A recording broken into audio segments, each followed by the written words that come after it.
Well, we're gonna make our debut. This is MATER's first day on the job. I don't know if you remember the project that we bought. Oh, it's been over a year ago. The 806 that we saved from the boneyard. This was almost up to Michigan where we got this thing. It was in a barn, abandoned barn. Sat there for years. Somebody bought it, was going to make a pulling tractor out of it, and became disenchanted once they found out everything that was wrong with it. Someone had stolen all of the white sheet metal off of it. It was in a barn by the road. Someone had stolen that. She's not real pretty. On the way home for supper, we stopped at Wendy's, and an old couple drove in beside us, and they said, "What are you going to do with that? Are you going to scrap that, or are you going to restore it?" And I told them I was going to restore it. They were delighted that it wasn't going to the boneyard. But here she is. Here's MATER. I got the name MATER from the little Disney film my kids used to watch when they were small. Cars. Anyway, we've done some work on it. Initially, it had hydraulic problems. It had sheet metal missing that we found at the local salvage yard. It had these wee little wheelbarrow tires on the front, little 550/16s, and we had another tractor, utility tractor, had these huge things on there, so it was a nice swap. They look good on here, and the small ones look good on there. The fuel system, the original RD1 pump, was leaking fuel faster than it was burning it. So we elected to, after researching different options, we elected to go to the Rusty Master system. So we had that done, got a used rebuilt pump and had that put on. And that was a pretty good chunk of change. It took some money to do that, but I think it was a good upgrade. These are a little more readily available, easier to get serviced locally. Yeah, the electrical, that was one of the jobs I worked on this winter. The inside looked like a mouse had gotten into it. So I replaced all the first harness in the dash. And now things are working like they should. It wouldn't charge because there's a lot of wires burn off and cut off and this and that. So it is charging now.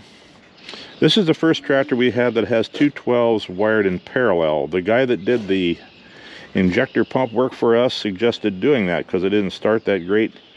Turned out the guy that rebuilt the pump the first time didn't do it right, but the second time with these super hopped up batteries, she starts real nice. This hydraulic lines here were laying on the floor, and it was something to trip over, so kind of rerouted those. For now, that will do,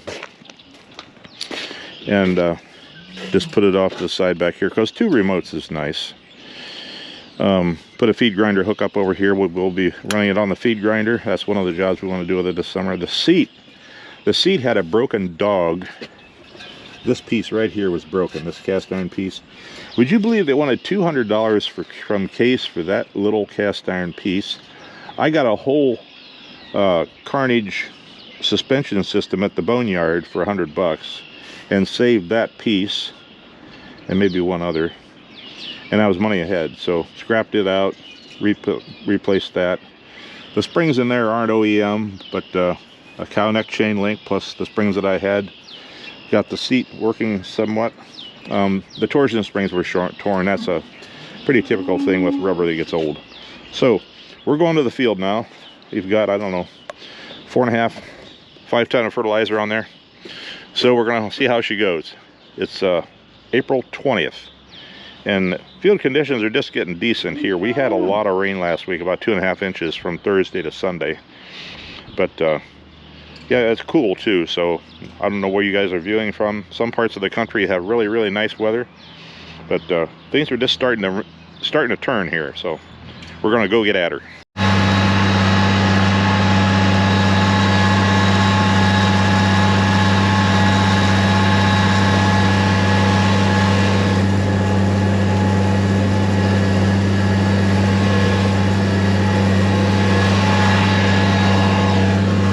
This spreader does a 60-foot spread, and we've got a 15-foot drill, so it's pretty easy to figure out where to drive to get it to come out right.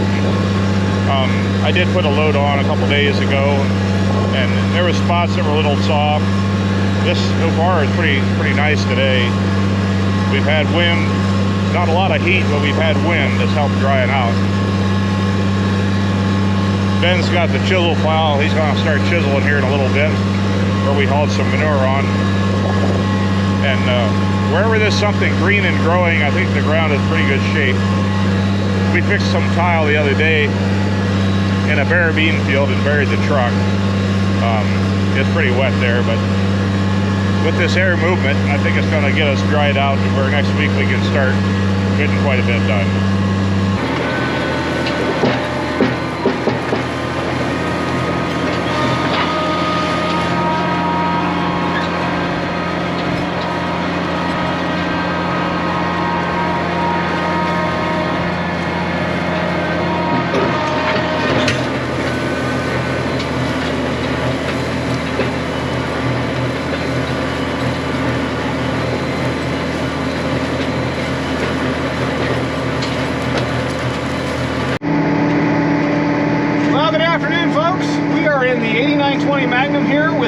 Chisel plow hooked up to the back.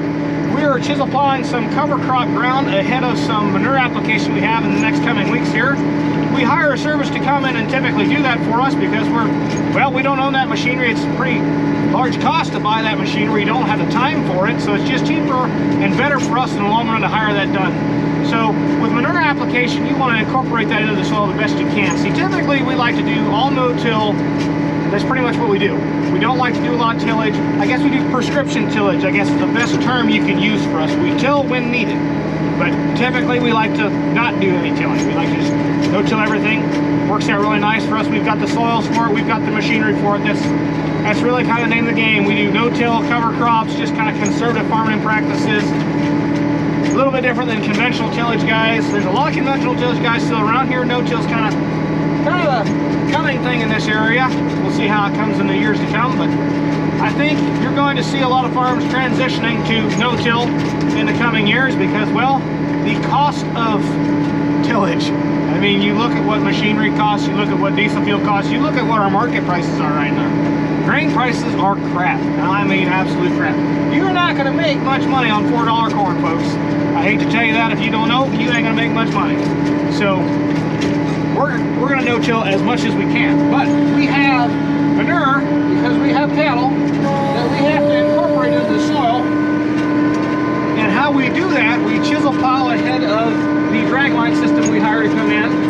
And why we do that is we want to incorporate as much of that manure into the soil as we can. We want to capture as much nitrogen as we can. So we are chisel plowing. And once we're done chisel plowing this in a week or so here, those guys will come in with a dragline system. We have a pump truck that runs 24/7 sitting at the pit there at the main farm. We can pump that manure clear all the way back here to this west farm, about 1.5 miles. We actually used to rent some ground a little bit further than here, and we actually pumped it clear back to there. We had to put a second pump in line. That was a long haul. But they're going to pump that stuff through a long hose hooked to a toolbar on the back of a tractor. There's different types of toolbars. You can either have a splash pan, you can have a coulter type. I believe there's an aerator type, kind of like an aerator for a lawn, if you've ever seen one of those things.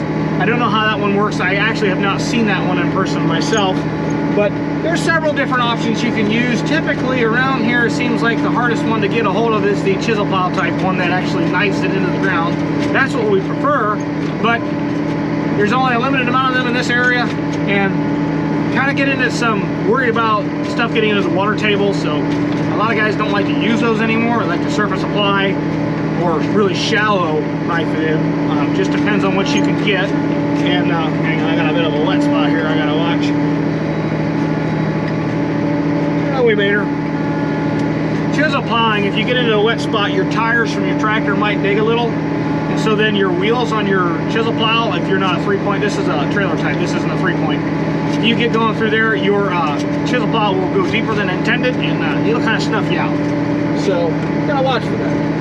But anyways, we're gonna have them drag line this, blow it on top, and then we'll come in with the 2+2 and the 496 disc, and we'll work that into the soil, and that'll work out really nice. We'll have a nice mellow seed bed here, and we'll have somewhere to plant our corn into, and this will be shell corn back here because we're clearing the back. Try to keep the silage corn near the driveway, closest to the silo. Saves you time. We are not an uberly large farm, so you don't have to worry about trailering this stuff miles on end. I know a lot of guys around this area have a lot of cows, a lot of silage, big tractors, big trailers. Them boys beat the dirt to death running up and down the road chasing silage. I'm glad that I'm not one of them guys, because I don't have the labor for it. It's been kind of a thing in recent years here. So we're gonna get on to chisel plowing here. I'm gonna quit yapping, throw you guys up on time lapse or wherever, let you see some cool shots hopefully, and we're gonna get after it. Dad is off spreading fertilizer with MATER. I'm sure he'll probably fill you in on that. That is a tractor we bought in Oak Harbor. Yeah, Oak Harbor, Ohio is where we picked that tractor up. That thing is she's a dude, boys. She's getting a paint job, but first things first, run her through the paces, make sure she works.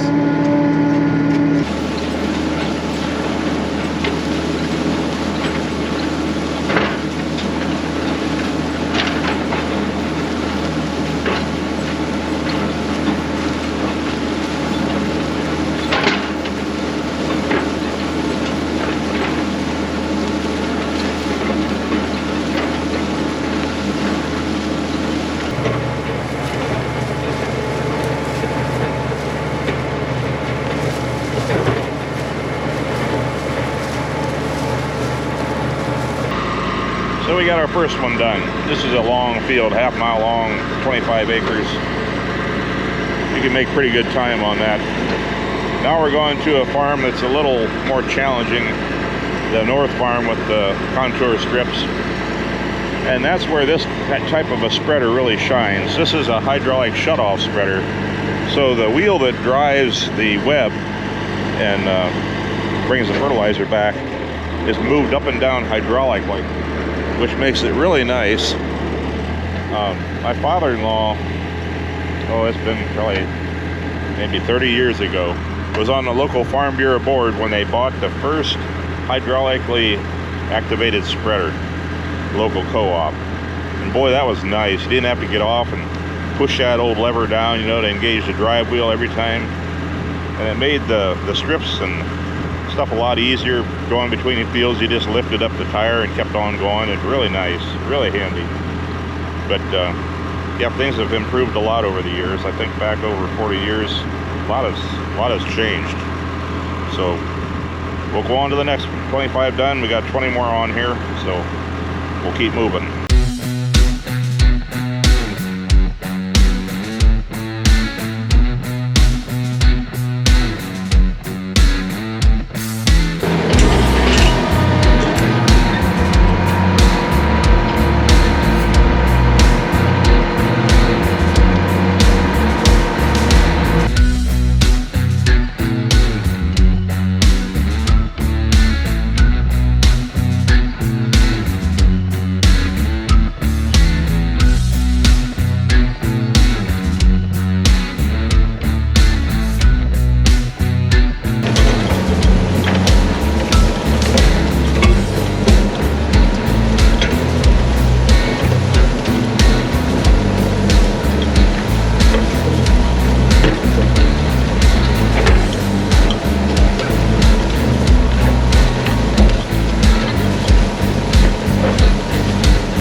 I just about got all the strips done up there. I was 1.5 strips short. And the reason I ran out, I think, is because those strips aren't exactly 120 feet wide, so there's some overlap. It's just due to the width that the strips are. And this machine throws at 60 feet, so it's pre-programmed. You have to have fields that are in that increment, and they're not quite. So anyway, we're going to call it a day. It worked well. The tractor performed well, plenty of power. Drawbar's a little bit loose. I got to do a little bit of work here. It's got some slop in it.